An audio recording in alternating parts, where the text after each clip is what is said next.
Vamos lá, meus irmãos, vamos lá, começando nossa terceira aula de Teologia Sistemática 4. Estamos na matéria Antropologia e Pneumatologia. Hoje é a nossa terceira aula de Antropologia. Teremos hoje e teremos também a próxima aula, aí fechamos Antropologia e vamos para as matérias de Pneumatologia, tá bom? Já oramos como é costume, mais uma vez, boa noite, graça e paz. A paz. Amém. Boa noite, a paz. Nossas aulas são gravadas para que os irmãos possam estar utilizando esse material. Gravamos também para que os alunos em EAD possam estar utilizando essas aulas, porque elas farão parte do currículo. E gravamos também para abençoar o maior número de pessoas onde quer que essas aulas cheguem. Sejam irmãos, sejam seminaristas, obreiros, evangelistas, pastores e, quem sabe, até professores de seminário. Nosso desejo é contribuir com o reino, tá bom? Então, meus irmãos, vamos lá. Trabalhamos na semana passada no nosso livro-texto do Gruden, concluímos um capítulo e hoje, querendo Deus, vamos dar sequência. Nós trabalhamos no capítulo de número 21, falamos sobre a criação do homem. Hoje eu pretendo trabalhar o capítulo 22, que é o ser humano como homem e mulher, e o capítulo 23, a essência do homem, a essência da natureza do homem. E para a próxima aula faremos os outros dois capítulos do livro-texto do Gruden, tá bom? E hoje eu quero estar lendo um pouco também com vocês aqui também o texto, pedaço do livro do Hobbes, e também hoje eu pretendo fazer uma pincelada sobre uma parte aqui do material do Langston, tá bom? Mas antes de mergulharmos nos assuntos, eu gostaria de ler um texto bíblico, como é costume. Abra sua Bíblia em 1 Tessalonicenses 5:23. 1 Tessalonicenses 5:23. Gostaria que o irmão ou minha irmã, quem achasse e quisesse ler, leia para nós essa porção. 1 Tessalonicenses, primeira carta de Paulo aos Tessalonicenses, Vou ler aqui. capítulo 5, versículo de número 23. Então, Tomé, por gentileza, né, pode ler para nós, vou estar compartilhando também aqui para aqueles que quiserem acompanhar. E o próprio Deus da paz vos santifique completamente, e o vosso espírito e alma e corpo sejam plenamente conservados irrepreensíveis para a vinda de nosso Senhor Jesus Cristo. Amém. Aqui o apóstolo Paulo escreve uma frase, claro que não ele, né? O Espírito Santo dando a ele, mas aqui há uma intenção dele de que o Deus da paz vos santifique completamente, 2 pontos.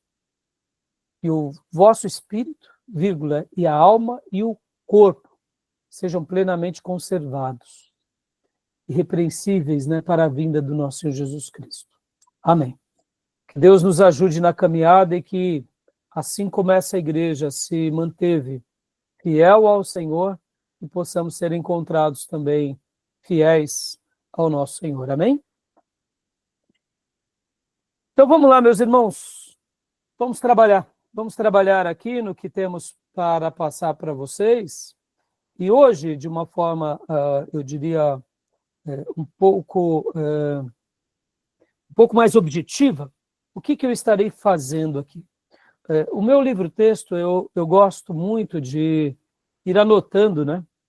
De ir anotando tudo aquilo que me chama a atenção no texto. E o que acontece? Eu vou estar utilizando aqui o livro-texto, então eu peço para que os irmãos já abram aí no capítulo de número 22 do nosso material do Hobbes, ou melhor, do Gruden. O capítulo é o ser humano como homem e mulher. Mas hoje nós estaremos fazendo uso do resumo, tá bom? Então, eu peço que você deixe o seu livro aberto, né? Livro-texto aberto, no capítulo de número 22. Eu estarei lendo algumas porções, mas, ao mesmo tempo, meus irmãos, a gente vai seguir aqui, eu diria, pelo resumo, tá? Então, a gente vai seguir pelo resumo, e aí, quando eu precisar, a gente vai para o livro-texto e a gente vai fazendo essa ponte entre o resumo da obra do Gruden e o próprio livro, tá bom? Podem ver que aqui, ó, o resumo, né, do Gruden, ele traz já o capítulo de número, a parte 3, ó, a doutrina do homem, tá vendo? Página 361 a 434, né? Então, nós já tratamos aqui dessa letra A, né, o uso da palavra homem como referência à raça humana, porque o homem foi criado, e aqui, inclusive, semana passada, eu acabei gastando bastante tempo com vocês no livro-texto, né? A gente ficou trabalhando em cima de novo sobre isso, né? Porque o homem foi criado, uma pergunta, o homem, a imagem de Deus, aí depois falamos aqui sobre esses pontos, né, do ponto 1 ao 4, né, e fechamos essa parte do capítulo 21. Agora, aqui no resumo, o ser humano como homem e mulher, tá vendo? Então, deixa eu até aproveitar aqui e falar isso para vocês. O material do Gruden, ele é muito completo por isso, porque além do livro dele trazer para nós as informações com bastante detalhes, bastante notas de rodapé, com bastante bibliografia, ainda tem essa questão do resumo. O resumo, quando você compra o livro, você faz o download, né? Na época, essa versão, você vinha com CD. Então, a minha versão é a versão ainda com CD. Então, perceba, agora a gente vai estar utilizando aqui o resumo, tá bom? A essência da natureza do homem. Ou melhor, só um minutinho. Desculpem. Não, falei aqui. Aqui. O ser humano como homem e mulher. Isso, essa parte. Aí depois a gente vai ainda hoje a essência da natureza do homem, tá? Então hoje a gente vai ler aqui os resumos, tá bom? Tá bom? E aí a gente vai estar deixando os outros 2 capítulos para depois. Vocês perceberam como o material do Gruden ele é rico? Ele tem muitas informações, tem slide, tem os credos. Então, quer dizer, temos também, só para vocês terem uma ideia, provas que ele faz, tanto alternativa quanto dissertativa, são ferramentas para nos forçar a estudar, tá? Mas aqui, irmãos, antes de entrarmos na matéria, inclusive o Tomé me passou o material, né? Eu estou avaliando o material, mas eu de cara já vi que o material era muito bom, é de uma igreja presbiteriana, em que eu devo estar passando para vocês esse vídeo, esse canal, para que vocês possam estar aprendendo mais com esses outros pastores. Porque, percebam, irmãos, nessa matéria nós estamos dedicando 4 aulas, ou seja, 4 encontros, para o tema de antropologia, sendo que nesses 4 encontros, cada dia são 3 aulas, ou seja, nós estamos dedicando 12 aulas. E agora, deixa eu fazer antes de entrarmos aqui no material, né? Deixa eu só fazer esse comentário aqui com vocês. O material de antropologia, meus irmãos, ele é muito mais vasto, né? Quando nós pensamos sobre essa questão da matéria de antropologia, ela é muito mais vasta. Só para esclarecer aqui. Antropologia é uma matéria que nós usamos aqui no nosso curso, sim, mas ela também é uma matéria que ela é aprendida nas universidades, tá? Então, qual é a grande diferença da nossa antropologia em teologia sistemática e da antropologia nas universidades? Eu vou pegar aqui, emprestado, né, a inteligência artificial, e vou estar usando aqui o Google, e principalmente aqui a inteligência artificial do Google, só para mostrar para vocês um pouco a diferença, né? Ou como que é visto essa matéria. Olha só, porque quando a gente fala assim, eu estou estudando antropologia, mas no seminário, a antropologia no seminário, ela é mais resumida. ela não é tão abrangente. Porque quando falamos do estudo da antropologia, nós estamos falando do estudo do ser humano. Olha como ele é amplo. Então, numa universidade, quando você se estuda antropologia, dependendo da área, você mergulha em áreas mais específicas, né? Na psicologia, na sociologia, na própria ciência. No nosso caso, nós estamos estudando antropologia com base nas escrituras, ou seja, o que as escrituras diz a respeito desse homem que foi criado por Deus. Logo, o nosso foco está nas escrituras e não na ciência. A antropologia nas faculdades, ela vai estar focada na ciência.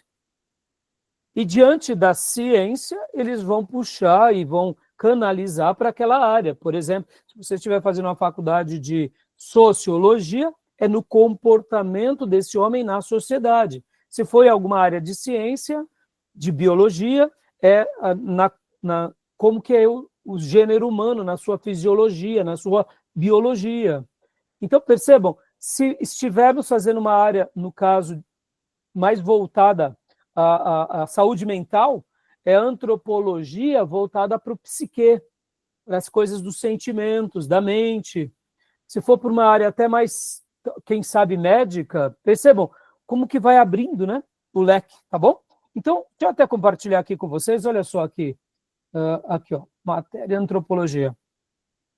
A inteligência artificial do Google traz essa definição, ó. Olha que legal. Deixa eu até aumentar um pouco para vocês.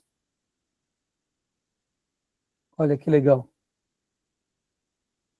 Antropologia estuda o ser humano em todos os seus aspectos, 2 pontos, biológicos, sociais e culturais. Então, perceba, a nossa antropologia, ela está somente no aspecto espiritual e físico, naquilo que a Bíblia fala, e mesmo assim, quando é físico, não é voltado literalmente para as questões da ciência, né? Então, olha, mas já na antropologia, de uma forma abrangente, na sociedade, se estuda, né, os aspectos biológicos, sociais e culturais. Ela investiga a diversidade humana ao longo do tempo e do espaço, analisando as diferentes culturas, comportamentos, evoluções e organizações sociais. O que a antropologia estuda? Diversidade cultural, a primeira coisa. A antropologia explora como as pessoas vivem, se organizam e se relacionam em diferentes culturas ao redor do mundo. O que mais? A antropologia estuda origem e evolução humana, aquele pensamento, né, dos darwinista ou das teorias, né? Estuda a evolução biológica do ser humano, desde seus primórdios até as sociedades atuais. Claro, temos aqueles que acreditam na teoria da evolução e aqueles que não, né? Estuda também as estruturas sociais, analisa como as sociedades se organizam, como as relações sociais são estabelecidas e como as instituições funcionam. Então, parece bobeira, mas olha só, isso daqui é muito importante, né? Estruturas sociais. Que mais? O que a antropologia estuda? A cultura. A antropologia examina os costumes, as crenças, valores, rituais, a arte e outras expressões culturais de diferentes grupos humanos. Ou seja, na perspectiva científica universitária, nós estaríamos aqui dentro dessa parte da cultura, né? Pode ver, ó, crenças, valores, rituais, né? Seria, se um estudioso da antropologia ver o nosso material, vai falar que a gente está mais voltado aqui para essa questão da cultura e da estrutura social, mais no aspecto religioso, né? O que mais? Comportamentos humanos. Investiga os padrões de comportamento, as emoções e a forma como as pessoas interagem com o mundo ao seu redor. Querendo ou não, na nossa antropologia, a gente vê isso, né? E aqui continua falando, né, a inteligência artificial, ó, principais áreas de estudo da antropologia. Antropologia física, biológica, antropologia cultural, antropologia social, antropologia linguística. Olha que interessante, né? A questão da linguagem, como ela molda os pensamentos e a interação social, e a arqueologia. Então, aqui até em resumo, ó, a antropologia é uma ciência multidisciplinar, utilizando conhecimento de outras áreas, como a história, a sociologia, a psicologia e a biologia para compreender a complexidade do ser humano. Então, tudo bem até aí? Eu quis só fazer essa citação porque eu achei muito interessante vocês terem essa visão mais panorâmica, tá? Tudo bem? Alguma dúvida, alguma pergunta? Deu para entender? Como eu disse, se fôssemos estudar somente antropologia no aspecto científico, biológico, cultural, espiritual, a gente ficaria vários meses aqui. Mas a nossa proposta é aprender aquilo que a revelação sagrada nos ensina. Deus nos cria, como Ele nos cria, para que Ele nos cria, qual é o propósito, o que Ele espera de nós, o que Ele deseja, né? Qual é a nossa essência, o que Deus nos revela na questão da sua criação, do gênero humano, como homem e mulher, o que nos diferencia, o que nos aproxima, quais são os nossos papéis, tá bom? E depois, é claro, a Bíblia vai dar o grande destaque de tudo isso, que é aquilo que a gente sabe que é o pecado, e nos afeta. E aqui estamos, né, aprendendo tudo isso, porque quando entendemos bem sobre o assunto do pecado, ou da matéria de hamartiologia, né, hamart, no grego é pecado, né? Então, quando compreendemos sobre o pecado, naturalmente destaca o nosso lado caído, e aí a gente começa a compreender melhor o quê? As alianças de Deus para com o homem. Fica muito mais claro de entender que necessitamos de um Salvador, porque sem ele nós não seríamos nada. Tudo bem? Tranquilo até aí?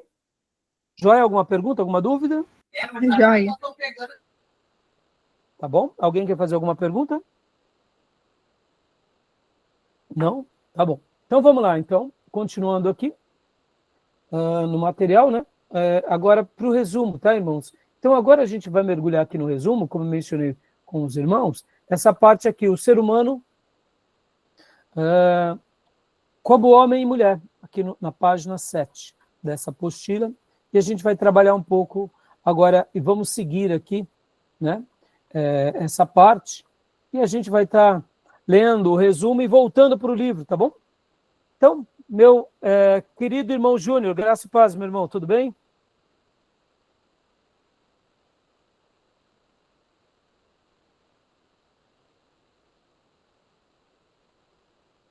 Eu acho que o áudio do Júnior não está saindo.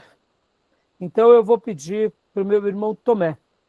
Tomé, tenha bondade, Tomé. Júnior, seu áudio não saiu, tá? Não está saindo, não. Eu vi que você desbloqueou, mas não está saindo seu áudio, tá, Júnior? Não tem problema. Leia para mim, Tomé, por gentileza, né? Aqui como se diz, né? O ser humano como homem e mulher, a partir desse título, e os irmãos que estão com o seu livro, no nosso livro, nessa edição, é página 373. Na nova edição é outra página. Então, podem abrir no capítulo 22, por gentileza, tá bom? Então, Tomé, leia para nós o resumo. O ser humano como homem e mulher. A criação do ser humano como homem e mulher revela a imagem de Deus em, primeiro, relações interpessoais harmoniosas, segundo, igualdade em termos de pessoalidade e de importância, e terceiro, diferença de papéis e autoridade. Esse capítulo, a sua tese será essa. Ele vai trabalhar nesses 3 pontos, meus irmãos. Essa questão dessa relação harmoniosa interpessoal, vai mostrar também essa questão da igualdade em termos de pessoalidade, mas vai mostrar a diferença com relação à clareza de papéis. Meus irmãos, deixa eu até antecipar aqui, já dar um spoiler. O grande problema nosso, depois da modernidade, eu quero aqui, se tudo correr bem, quero tocar um pouco nesse assunto, e principalmente da pós-modernidade, é a questão da clareza de papéis. Aqui que o diabo tem feito um forró-bodó. É daqui que nasce a ideia principalmente feminista distorcida, ou quem sabe até machista também distorcida, e eu diria até mais, viu, irmãos? Que o machismo é fácil de enxergarmos. O machismo é fácil de rotularmos e de notarmos de uma forma muito clara. Mas não é essa a questão. O feminismo é um pouco mais complexo, porque o discurso ele é mais apelativo. Então é aqui, na diferença de papéis, que o diabo deita e rola. E aqui, só antecipando já, pode ver que nós agora, principalmente essa sociedade mais recente, né, podem ver que os papéis da sociedade se desfiguraram tanto que agora a gente não tem mais essa questão de saber qual é o meu lugar. Houve uma inversão dos papéis. Então, assim, já estou dando esse spoiler porque a gente vai gastar um tempo falando um pouco sobre essa questão. Por isso que compreender, né, o ser humano naquilo que Deus nos fez ser é importante para a gente poder entender bem, né, cada um desses pontos, né? Tá bom, meus irmãos? Então, o texto aqui continua falando, né? Eu quero trabalhar um pouco aqui nessa primeira parte, relacionamentos pessoais, né? Então, Tomé, faça a bondade para nós.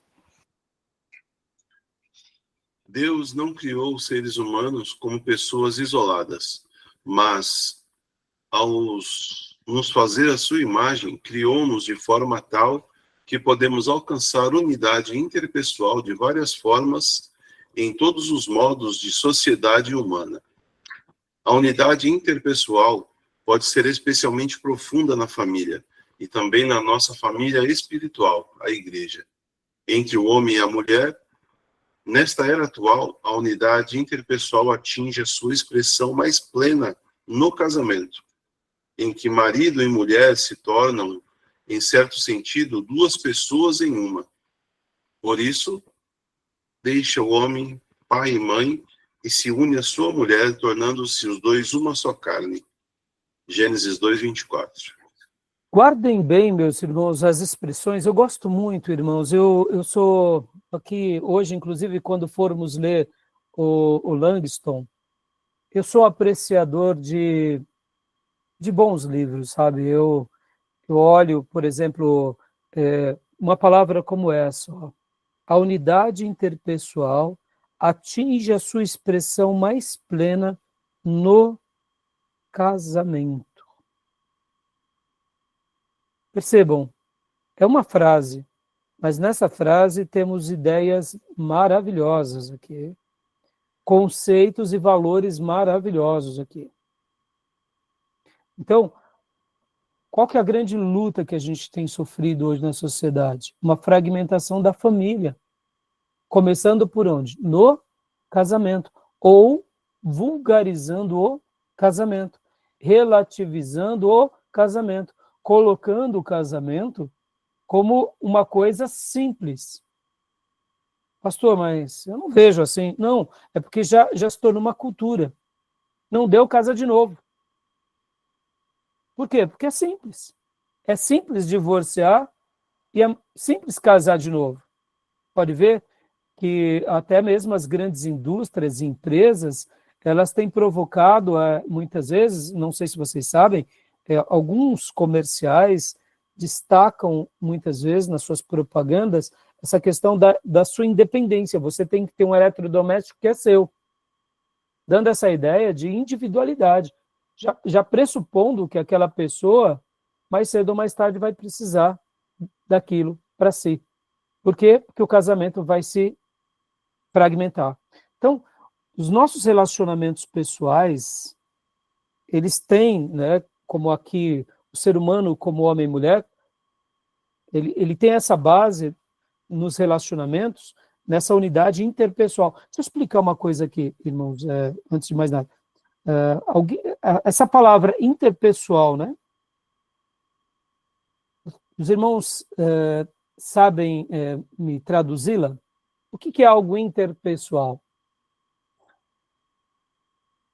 Vou tentar ajudar aqui para, né, formular palavras para que o conceito seja mais didático. Temos o lado pessoal, impessoal. Ó, essa xícara é algo pessoal. A escova de dente é pessoal, ou seja, para mim. Eu tenho algo que é impessoal, ou seja, dando uma ideia do outro. E interpessoal, o que seria interpessoal? Vamos lá, quem sabe? Relação entre duas ou mais pessoas? Exato. A palavra interpessoal ela é usada de uma forma muito abrangente, exatamente como o Felipe Reis acabou de dizer. Ó, pensem assim, irmãos. Um homem, né? Vamos aqui colocar até dessa forma, né? Um homem, uma mulher, né? Vamos pôr aqui triângulo, né? Só por pôr. Um homem e uma mulher. São dois seres distintos, gêneros distintos. Então, aqui nós temos o lado pessoal. É uma pessoa e outra pessoa, né? Então, quando nós falamos sobre algo interpessoal, dando essa ideia, né, de que esse homem, de certa forma, terá agora um relacionamento com essa mulher. O que une esse homem e essa mulher está aqui dentro desse lado interpessoal, ou seja, a essa ligação. São dois seres distintos, né? Deixa eu só apagar aqui. São dois seres distintos, mas ao mesmo tempo, mesmo sendo seres distintos, eles têm uma ligação aqui interpessoal, né? Tá vendo? Há uma união dessas duas partes, a essa ponte. Aqui eu estou falando como relacionamento, porque o texto, lembrando que a gente está trabalhando aqui sobre o homem e mulher quando Deus cria, tá? Antes da queda e depois da queda. Mas vamos pensar agora o lado interpessoal, irmãos. Vamos pensar agora como a igreja, tá? Esqueça agora homem e mulher, tá? Ó, olha que interessante, na igreja, né? Na igreja não é isso daqui, ó. Na igreja não é um monte de pessoas separadas uma da outra, né? É um monte de pessoas ligadas umas às outras por meio das suas famílias, por meio de relacionamentos, por meio de vínculos, não é? Pode ver, a igreja tem essa relação. Somos um corpo. Somos pessoas distintas, temos características distintas, né? É o pastor, é a esposa do pastor, é o líder do louvor, é o irmão da diretoria, mas ao mesmo tempo temos um relacionamento que se mescla. Por isso que somos chamados o corpo de Cristo. Então essa palavra interpessoal ela é muito importante em todos os setores, na igreja e na vida. Pode ver que o nosso problema geralmente se dá porque a gente não quer relacionamentos interpessoais. Nós queremos relacionamentos ou pessoal ou impessoal. A gente não quer, a gente quer o distanciamento, né? Então, vou até usar um outro termo para ilustrar bem aqui. Quer ver outro exemplo? Só para ilustrar bem essa palavra interpessoal. Dependência, independência, interdependência. Vamos lá. O pai e a mãe casam-se e têm um filho. Olha que interessante. No primeiro momento, é o fruto do amor do pai e da mãe, essa criança. Essa criança cresce, ela amadurece e agora se torna um adulto. Olha que interessante. Num primeiro momento, essa criança que está aqui, né, no vínculo, estou ilustrando aqui como essa bola menor, essa criança ela é totalmente dependente do pai e da mãe. Ela está num fator de dependência. Quando ela se torna adulto e madura, ela quer o quê? Pai, agora eu quero a minha independência. Não é assim? Ou seja, nós, enquanto criança, a gente é dependente. Eu até diria, o desenho seria melhor até dessa forma. Ó. O pai e a mãe, né? O pai e a mãe casam-se e tem um filho, né? Vamos pôr até aqui assim de uma forma mais ilustrativa. tem um filho, né? Vamos pôr aqui, o filho é totalmente dependente do pai e da mãe. Não é assim? O bebê precisa do pai e da mãe. Aí ele vai crescendo, ele vai se emancipando e chega uma hora que essa criança está adulta e ela fala, agora eu sou independente. Percebam que o problema nosso não me entenda, nas relações sociais, ser adulto não tem nenhum problema, ser consciente não tem nenhum problema, ser mais inteligente que o pai não tem nenhum problema. O problema é quando a gente se torna independente a um ponto que a gente vive a nossa vida e deixamos todos ao nosso redor literalmente sem dar o menor ouvido, né? Pode ver, o problema da sociedade é que a sociedade se tornou uma sociedade independente. O que os grupos pensam, pouco me importa, porque não há essa relação da interpessoalidade. Quando a gente se torna mais... quando a gente se torna um pouco mais interpessoal, né? Interdependente, é mais ou menos o seguinte, ó, vamos pegar um exemplo aqui na política, irmãos. O problema da política que a gente está passando hoje tem tudo a ver com a gente. Pode ver que o problema nosso é o quê? A gente quer ser impessoal com o outro, né? Então percebam que esses termos, eles nos ensinam bastante, né? Estão conseguindo compreender onde eu quero chegar? Está dando para chegar? Ou não? Compliquei? Piorei? Indiferente se o governo, o presidente da República, o governador, o Senado, o Supremo, né? O Legislativo, o Judiciário, eu não concordo com eles, o problema é deles, eu vivo a minha vida, eles vivem a vida deles. Pode ver, o nosso problema como brasileiro é essa interdependência, né? A gente não tem uma vida... a gente tem um pensamento independente, aliás. Quando a gente se torna mais, eu diria, mais participativo, é que o problema da política é nosso problema, então a gente tem que participar.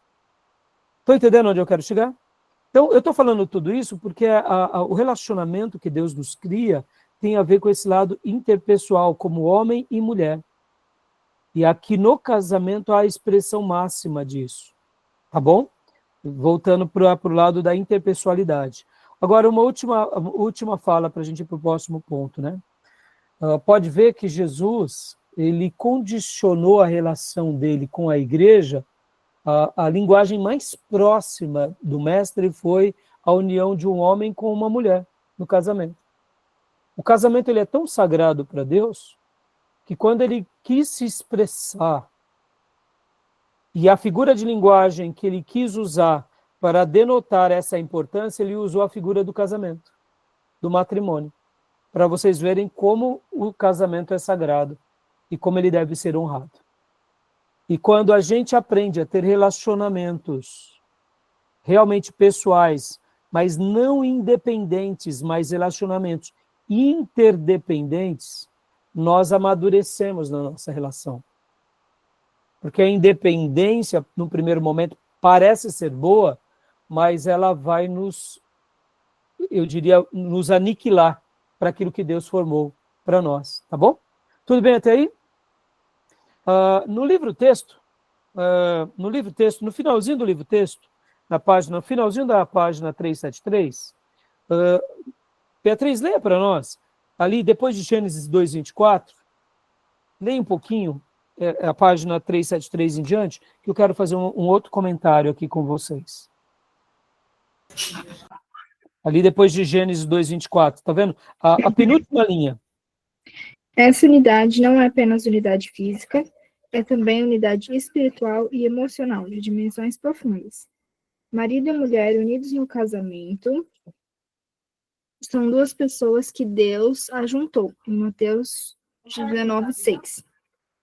A união sexual com alguém que não a própria mulher ou o próprio marido é uma espécie de pecado especialmente ofensivo contra o próprio corpo. 1 Coríntios 6:16 e 18:20. E dentro do casamento, maridos e mulheres já não têm o controle exclusivo dos próprios corpos, mas os partilham com seus cônjuges. 1 Coríntios 7, do versículo 3 ao 5. Os maridos devem amar a sua mulher como ao próprio corpo. Efésios 5:28. A união entre marido e mulher não é temporária, mas para a vida toda.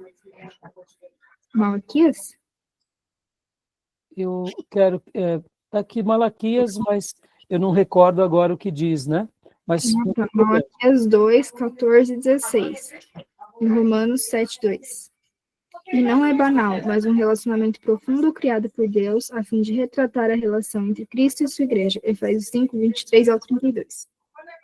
ótimo. Então, olha só, meus irmãos, a gente tem essa ideia de que a união entre um homem e uma mulher se dá no casamento pelo lado sexual. E aqui me fez lembrar o meu pastor, mestre, doutor Paulo, que no seminário, me dando aulas de teologia sistemática, ele nos dizia que quando Deus une o homem e a mulher, une mais do que no aspecto, como disse aqui o Gruden, do que no aspecto físico, da carne, da intimidade. É uma união da alma, é uma união do espírito. E o doutor Paulo, ele também foi meu professor de hebraico, e aqui é um assunto para os linguistas, né, como não é minha área, ele, quando também nos ensinava sobre as línguas originais, porque ele foi meu professor de hebraico, ele dizia isso, ele falava que o casamento tem a ver com essa relação, aonde o homem e a mulher se unem um com o outro, e não é somente uma união física, mas no hebraico, quando fala sobre essa união, segundo ele, dizia que também tinha a ver com essa união na alma, no espírito. Por isso, irmãos, que a gente entende, e aqui, né, fica muito mais lindo e muito mais belo, porque um filho de Deus, quando se preserva de ter relações sexuais, é porque o relacionamento sexual que te leva a ter, né, a te completar como uma só carne com o outro, é uma coisa que Deus preparou para aquele pelo qual ele vai viver o resto da vida. Por quê? Porque a relação sexual, ela é uma questão de intimidade, sim, ela é uma questão de amor, de confiança, de mutualidade, sim, de complemento, sim, mas ela é muito mais do que isso, ela é muito mais do aspecto humano, carnal, físico, né? Ela também tem a ver com esse lado mais da alma e também do espírito, porque já que viemos de Deus e estaremos sendo agora entregues a outra pessoa e a outra pessoa a nós, é um projeto até que a vida nos separe. E podem ver, né, meus irmãos, por isso que nós acreditamos que um filho de Deus, ele não deve praticar, né, o relacionamento sexual antes do casamento. Nas Escrituras, esse erro, esse pecado, é chamado de fornicação, porque é como se aquela alma tivesse tendo, aquele corpo está tendo contato com outros corpos que ainda não são seus, e partindo do pressuposto de que é uma união não apenas física, mas no aspecto da alma e do espírito, é como se a gente estivesse tendo contatos com vários outros corpos e várias outras almas e espíritos. E Deus não nos separou para uma pluralidade nesse aspecto, mas para uma intimidade que se perpetue. Por isso que eu fiz questão de fazer esse comentário, né? E eu me lembro bem de um pastor também, pastor Isaías, da Igreja Brasil para Cristo. Certa vez ele pregou, né, na igreja dele, e foi muito interessante, que era um ensinamento sobre casais, e ele falava uma coisa muito interessante. Podem ver que muitas doenças venéreas, elas são transmitidas para o outro, e até mesmo o HIV, no ato da sexualidade. Porque a sexualidade é um momento de exposição tão grande, de intimidade tão grande, que é como se nós trocássemos também frações do nosso sangue com aquele que amamos. E é como se fosse um ato de aliança de sangue, mesmo não tendo sangue necessariamente. Mas podem ver que muitas doenças se dão no contato da sexualidade. Porque a sexualidade, Deus já nos deixou para ser algo íntimo com aquele que amamos e aquele que queremos viver o resto da nossa vida. Né? Então, esse assunto ele é muito interessante, e os estudiosos da área da fisiologia vão mostrar mesmo que no momento, né, em que um casal, né, está tendo ali a sua intimidade, há essas trocas, de forma micro, mas de forma intensa, né, com relação a essa questão do sangue, né? É interessante isso, né? Então, percebam, irmãos, o homem e a mulher foram criados por Deus por um propósito muito maior do que a gente possa imaginar. Por isso que nós devemos, né, encarar isso com muita seriedade, com muita santidade e, ao mesmo tempo, também com muita maturidade. Para eu encerrar esse meu ponto, para a gente ir para o próximo. Irmãos, nós sabemos, né, que todos nós sofremos um efeito muito grande da sociedade. Ou seja, a sociedade, principalmente nós, latinos e brasileiros, não temos uma preservação nesse quesito. E, querendo ou não, nós estamos sujeitos a isso. Então, pastor, então quer dizer que a gente vai abrir as portas, né? Deixou o boi passar, passou a porteira passar, passa o boi, passa a boiada, é isso? Não, não é isso. A gente tem que tratar isso com muita maturidade na igreja. Para a gente não começar a entrar agora naquele ponto de uma religiosidade que acusa. Nós precisamos ensinar isso, mostrar o lado sério, mostrar que a castidade é o correto, mas a gente também, ao ver alguém cair, a gente não deve literalmente matar a pessoa, tirá-la da igreja. Precisamos tratá-la. Pode ver, a igreja muitas vezes não sabe lidar com isso. E isso vale tanto para a questão do pecado antes do casamento e até mesmo para o adultério. Agora, é claro, irmãos, precisamos ser firmes.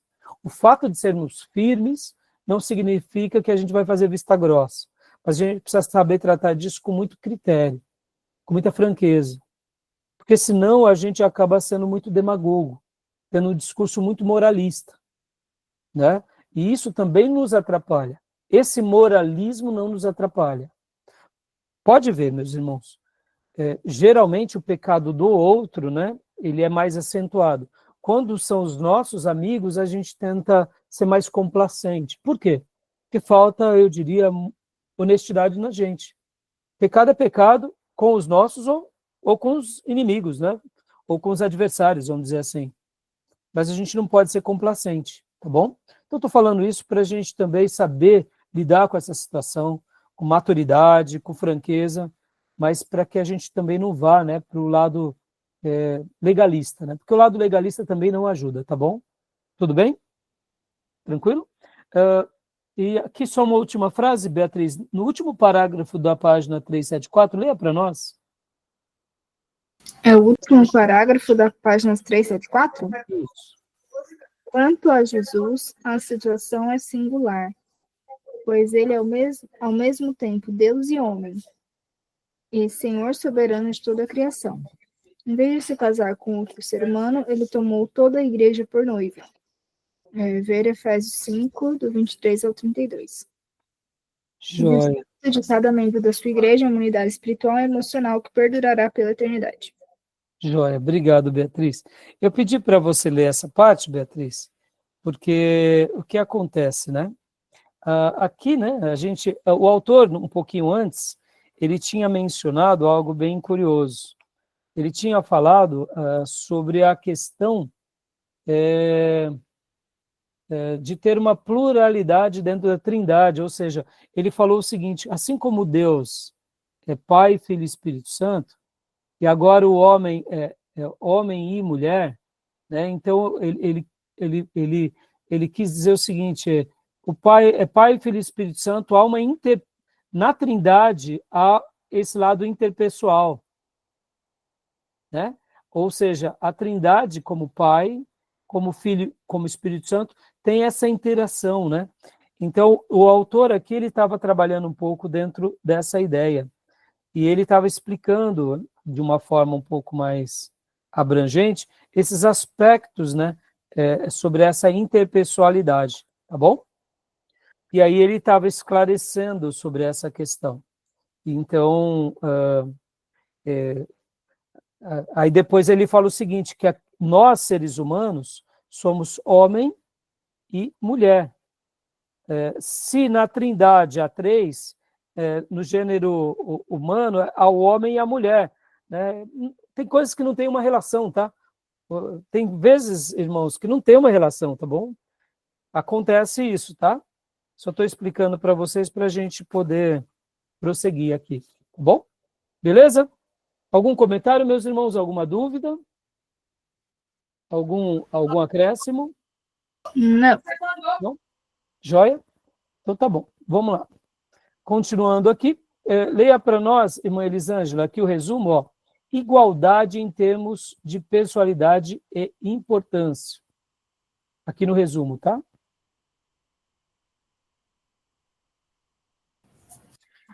Assim, igualdade em termos de pessoalidade e importância.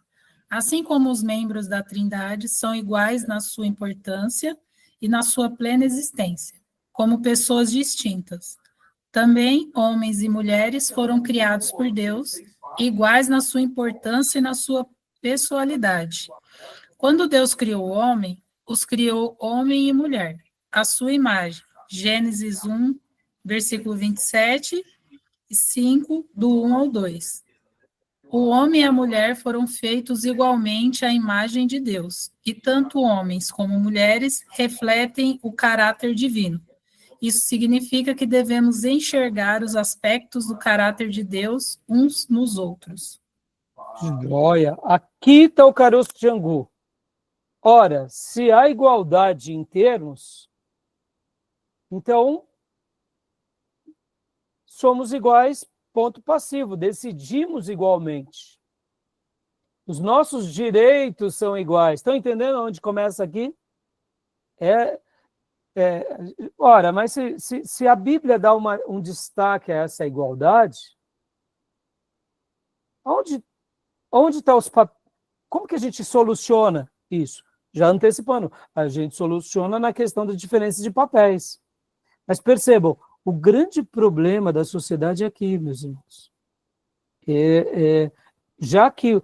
Porque, irmãos, olha como é interessante. Nós não podemos ir para o lado da cartada, da imposição, porque fazemos parte de uma cultura machista ou, quem sabe, patriarcal.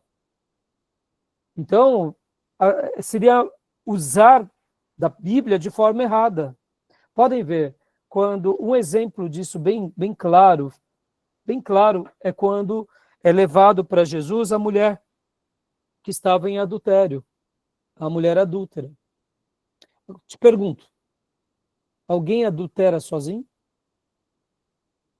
Aonde estava o homem? Porque ela foi achada em adultério, não foi? E onde estava o adúltero? Fugiu. Fugiu, né, irmã? Ou ela era uma mulher, vamos dizer assim, que já tinha praticado, e ali já estavam na cola dela e pegaram ela, mas não tem como você praticar o adultério sozinho. E por que só foi levado ela ali? Por causa dessa questão aqui, houve naqueles dias, naquele contexto, uma ideia errada, em que o homem podia tudo e a mulher não podia nada.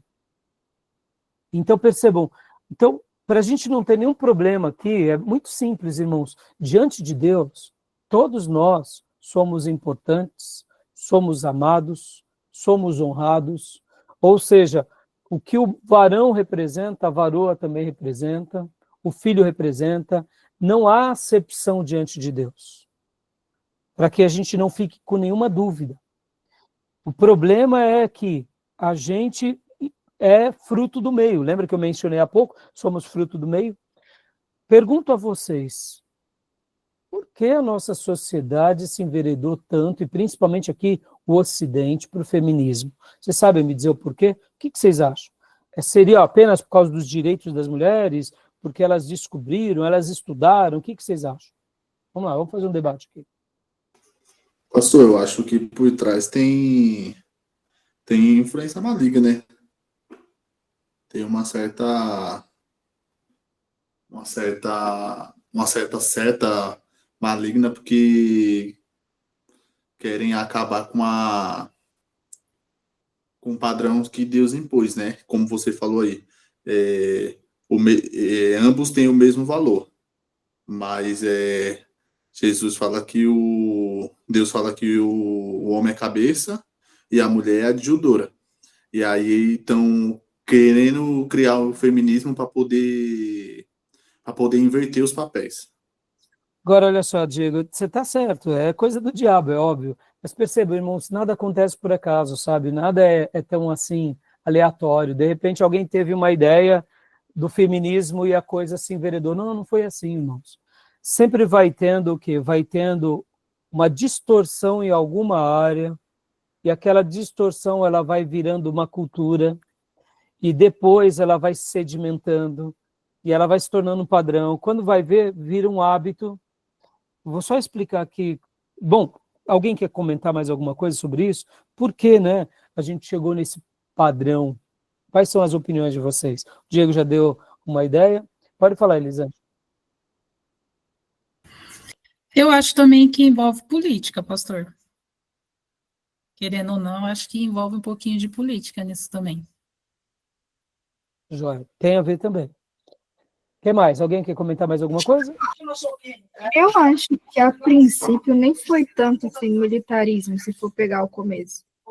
Porque, historicamente, também muitas mulheres teve que assumir o papel de mãe, ou porque a marido estava na guerra, ou por isso, ou por aquilo, ou porque abandonou, ou porque morreu, etc. Então, eu acho que começou um pouco disso também, tipo, elas terem que assumir um papel na ausência do marido, mas também depois isso foi indo para outros lados, né? Tipo assim, tudo tem um lado ok e tem um lado mais extremo. Que já começou, tipo, mulher não pode ter filho, mulher isso, não pode aquilo. Aí tem aquelas que já falam que se você quiser, é sua escolha. Então, tem várias vertentes aí dentro, né? Sim, você vê, a discussão é muito aberta, irmãos. Uma coisa é fato, o diabo, ele jogou seu tempero e as pessoas estão cozinhando com ele, isso é fato, não é? Mas eu gostaria de gastar um tempo dentro da ideia da Beatriz. Eu estava numa aula com o professor Elias Lopes, de sociologia, eu nunca mais me esqueci. E ele passou e ele explicou de uma forma, eu diria, bem clara, principalmente para nós ocidentais. Olha só, irmãos, na Idade Média,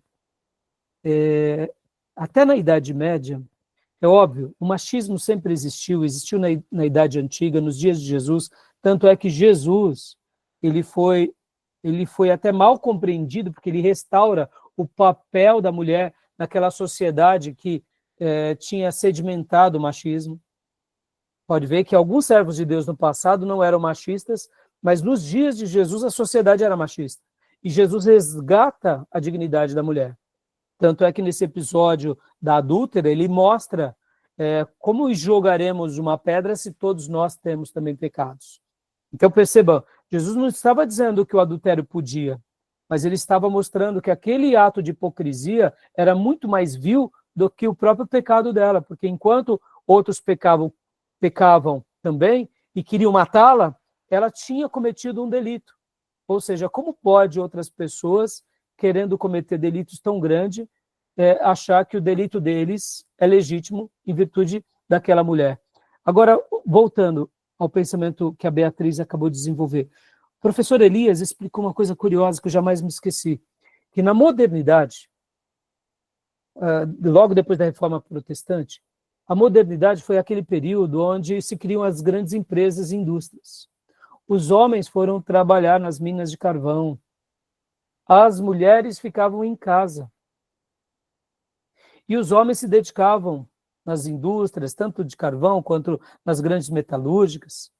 Logo depois, isso daqui, meus irmãos, querendo ou não, todo o Ocidente, principalmente o Ocidente, que foi, vamos dizer assim, beneficiado, né, por essa nova fase da humanidade, claro que todo mundo, mas principalmente o Ocidente, as mulheres assumiram um papel que no passado era do homem e da mulher. Por exemplo, a educação dos filhos. Na antiguidade, o homem do campo, mesmo que ele ia para o campo, ele ia para a caça, ele voltava e ele tinha mais contato com a família. Na modernidade, principalmente na industrialização, o homem perde um pouco esse contato e a mulher passa agora a ser quem? Passa a ser a pessoa que ensina os filhos. E o homem passa a ser aquele que traz o recurso para casa.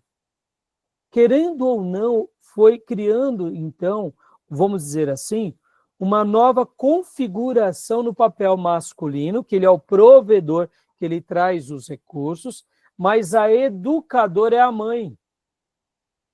E o papel da mulher, durante várias gerações, foi de ser a educadora. Logo, várias gerações foram sendo educadas apenas com o papel feminino. Logo depois desse período da modernidade, que nós entramos na pós-modernidade, essa mulher que dependia do marido e aceitava até as afrontas do marido, porque o marido era o provedor, sem ele ela não vivia, agora essa mulher ela pode também trabalhar. As oportunidades também para ela se abriram. Ela pode estudar. Então ela já não depende mais do marido. Então, além de educadora, agora ela se torna uma pessoa o quê? Que ela também providencia o quê? Os seus recursos. Logo, aquele papel do homem, pelo qual o homem deixou de lado, foi sendo desfigurado, porque ele passou de educador, ele passou agora a ser só um provedor. Agora a mulher também é provedora e é educadora. Percebam? Olha como que as coisas vão tomando formas. Percebam que o homem ele foi perdendo a sua característica pela qual Deus tinha dado a ele, que é de líder, que é modelar. Na aula de educação religiosa, quando fomos trabalhar aqui com vocês, educação religiosa é a aula de pedagogia cristã. Eu vou trabalhar muito sobre essa questão, que a nossa educação cristã ela é modeladora, ou seja, nós ensinamos pelo modelo, não é apenas o ensino, é o que eu faço. O homem se tornou omisso, ele deu recurso e de mulher educa. E ele não se tornou mais uma voz modeladora. Ele se tornou, ele perdeu ali o seu papel, a mulher ocupou aquele papel. E depois, na pós-modernidade, que agora ela trabalha, ela não precisa mais, para que ela vai continuar ouvindo o jagunço? Que dá o dinheiro e ainda humilha ela, e acha que manda. E aí ela diz, vai embora daqui, jagunço. E aí ela tem a sua independência. É nesse contexto que o feminino aflora. Perceba, é uma omissão do homem, deixando o papel, como domingo eu preguei. Lembra que eu falei que o homem é sacerdote do lar? E quando a gente não ocupa esse papel, a mulher, isso é instintivo da mulher. Se tem um lugar que está vazio, ela ocupa. Mas não é que ela ocupa porque ela queria, é porque ela foi obrigada, ela foi impelida. Ou seja, a nossa omissão gerou nas mulheres essa, vamos dizer assim, essa nova atitude. Perceba que agora, então fica claro que aqui, pode ver, o homem e a mulher são iguais? Sim, diante de Deus somos iguais. Mas é aí onde entra o terceiro e último ponto. Temos papéis distintos. Então, quando a gente entende, e aqui, irmãs, podem ver, irmãos, sejamos honestos, temos esse problema dentro da igreja ou não? Claro que temos. Mulheres que mandam mais do que o marido. E aí do marido, se ele abrir a boca, né? Aí tem até o jargão, uma frase bem popular que diz que o homem banana. E aí até melhorar essa frase, é o homem banana e a mulher abacaxi, né? O homem é banana, porque não diz nada, é um bananão, e a mulher é um abacaxi. Além de azeda, é difícil de descascar. Perceba, olha que complexidade. E aí uma família em que a mulher faz o papel do pai, e o pai é um banana, a filha vai querer ter o quê para casar? Ela vai querer um macho ou vai querer um banana que nem o pai? Percebam? E até dentro da igreja, esse papel foi desfigurado. E aí o pastor fala, irmão, obedece o marido, que nem certa ocasião, para eu fechar o bloco aqui. A irmã disse, pastor, é verdade, meu marido é o cabeça do lar, mas eu sou pescoço. Ela dizia, eu viro essa cabeça para onde eu quero. Bom, não preciso nem dizer, né, onde foi parar esse casamento, né? Deu divórcio, irmão. Inevitavelmente deu divórcio, infelizmente. Né? Porque olha o pensamento da irmã. É verdade, irmãos, perceba que o problema, né, a gente vai trabalhar agora no próximo ponto, né? Essa igualdade aqui, ela é um elemento, como diz o próprio Grundy, no último parágrafo, é um elemento admirável e maravilhoso de fé cristã e distingue o cristianismo de quase todas as religiões da sociedade, porque Deus trata o homem e a mulher com muita dignidade. E no cristianismo, ou seja, na revelação sagrada, isso é o que embeleza, né? E aqui até o Gruden, ele faz um comentário muito interessante nesse último parágrafo, porque ele vai falar o seguinte, sobre essa questão dessa igualdade. E eu anotei no meu livro, o cristianismo é igualitário. Todo comunista se cala diante da proposta cristã de vida. Se há alguém que é igualitário na vida, é o cristão. Que a gente dá a dignidade da mulher, da criança, do outro, do pobre, do mendigo. O comunismo é muito pobre, irmãos. Ele diz ser igualitário, mas é aquilo que eu já disse. Uma pessoa, ela só flerta com o comunismo se ela, com todo respeito, mas é porque ela não estuda e não é muito inteligente, porque, como eu já disse, o comunismo é uma ideologia de uma religião sem Deus. Eles tentam atingir, né, um ideal sem Deus e fazem da sua ideologia a sua religião. É muito pobre intelectualmente, né? O cristianismo, ele de fato, ele é igualitário, é a religião mais igualitária que tem. Só que tudo isso nós nos tornamos a partir de Deus e glorificamos a Deus por isso. Ele faz enxergar, ele faz com que os nossos olhos sejam abertos à mulher, à criança, à viúva, ao órfão, e a gente dá dignidade a todos, ao rei, ao líder, né? Tá bom, meus irmãos? Então ficou claro aqui essa questão da igualdade, né, e do feminismo. Eu achei essa explicação do professor Elias brilhante, porque ele trouxe uma construção, é claro, como eu disse, irmãos, ao longo dos séculos, né, e milênios, o homem sempre foi mais protagonista, mas havia um papel na mulher, na rainha, né, pode ver na corte. Então, assim, mas na modernidade, na pós-modernidade, houve uma desfiguração. E nós do Ocidente, porque não temos a figura patriarcal com mais ênfase, se perdemos ainda mais. Já no Oriente, tanto judeu quanto árabe, nas religiões islâmicas, nos povos ocidentais, a figura patriarcal é muito mais respeitada. Podem ver que isso acontece na China, na Rússia. O patriarcado é mais respeitado. Então o feminismo acabou não dominando, por quê? Porque o homem, mesmo indo para o lado mais ignorante, ele ocupou o espaço. Meus irmãos, entendam bem, mesmo sendo mais ignorante, quando você ocupa o espaço, a mulher ela acaba aceitando, ora, claro, por opressão, mas ela acaba não fazendo o papel do homem. Mas o problema é quando tem homens que são banana, são omissos. Essa omissão ela é péssima também, viu? Tá bom? Diga, Beatriz, para a gente estar... Nesse ponto, falando sobre o feminismo, geralmente o pessoal fala para tentar, né, descredibilizar as escrituras, devido a não ter muitos exemplos. Tipo assim, está muito mais baseada, por exemplo, Moisés, Marcos, sei lá, do que exemplos femininos. Por exemplo, sabe mais Esther, Ruth, uma ou outra ali. Então, eu, por exemplo, já vi no meu serviço o pessoal levantar discussões por conta disso. Falar que a Bíblia fala muito mais sobre homens do que sobre as mulheres. Então, não tem tanta igualdade assim. Quando, na verdade, a gente sabe que é mentira, né? Exato. Você pode pôr na balança 1000 vezes melhor que frango. Exato mesmo. É isso aí, Beatriz. Né? Mas a gente vê que na Bíblia há um destaque, né? Quando Deus precisava usar uma mulher, nenhum problema, pelo contrário. Mas os homens não eram tão omissos, né, Beatriz? Vocês entendem que aqui, qual que é a grande lição para nós aqui sobre essa igualdade? O nosso papel, o nosso sacerdócio masculino. Quando a gente restaura isso, a mulher aceita.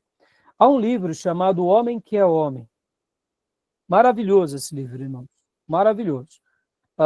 O autor que escreve esse livro, ele escreve a partir do pedido das esposas. As mulheres, elas pediam assim, pastor, pelo amor de Deus, fala para o meu marido ser homem. Fala para o meu marido ser líder da casa. Fala para o meu marido ter postura.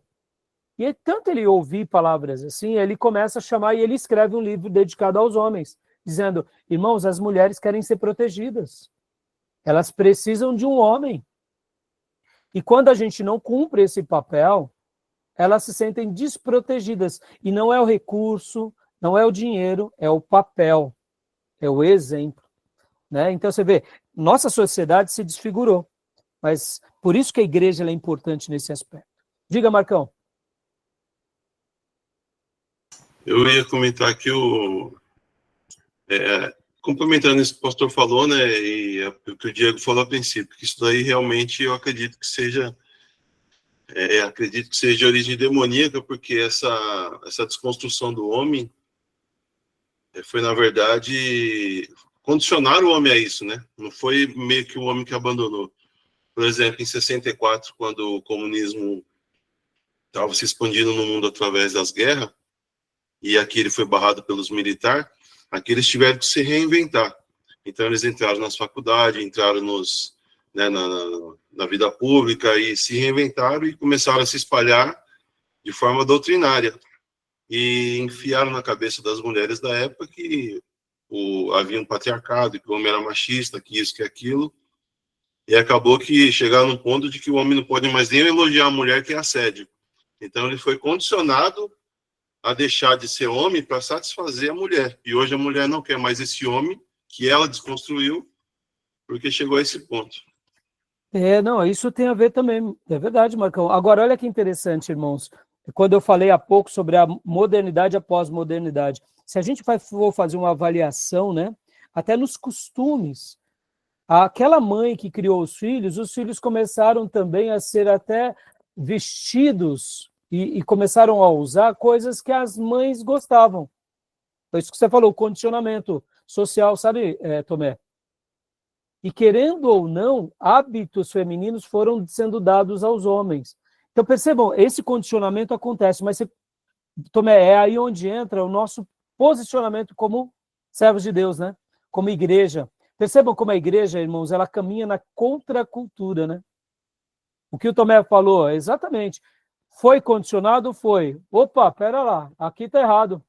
Opa, não posso não. Aí a gente vai e tenta se reorganizar, né? Porque o que o Tomé disse é verdade. Irmãos, e o mundo é mundo, viu? Ele vai tentar mesmo desfigurar isso o tempo todo, e diferente do costume, da época, do motivo, do propósito. Por isso que nós precisamos buscar na palavra de Deus, né, uma direção para a gente ser guiada, tá bom? Mas quer falar mais alguma coisa, Tomé? Não? Irmãos, mais alguma coisa, não? Tá, joia. Então vamos parar aqui para a gente ir para o segundo bloco, que a gente vai, né, entrar nas diferenças de papéis. Aqui é a resposta. Compreender as diferenças de papéis é a resposta para tudo, irmão. E esse é o ponto alto desse capítulo, tá bom? Então vamos parar a gravação e a gente volta em instantes, tá joia? Beleza? Então vou parar a gravação.